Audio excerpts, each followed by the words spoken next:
এই মুহূর্তে আমরা শ্রীজির মন্দিরে লাডলিজির মন্দিরে অবস্থান করছি। সেই বর্ষানাতে সেই লাডলিজির মন্দির দর্শন করুন। লাডলিজির মন্দিরে এই মুহূর্তে আমরা অবস্থান করছি। বৃষভানু রাজা রাধারানীকে নিয়ে চলে এসেছিলেন এখানে বর্ষানাতে। রাধারানীর জন্মস্থান যদিও রাভেল, কিন্তু পরবর্তীকালে নন্দ রাজা তিনি যখন গোকুল ছেড়ে চলে এলেন নন্দগাঁতে, তখন বৃষভানু রাজাও তিনিও চলে এলেন, লাডলিজির মন্দির করলেন, তিনিও চলে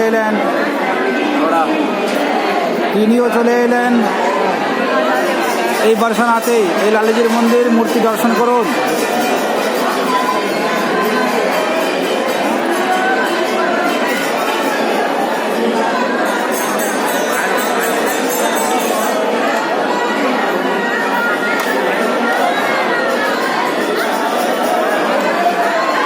দেখুন কেমন ভক্তের ভিড় হয়েছে সকালবেলা, দেখুন তাও ভক্তের কেমন ভিড় হয়েছে।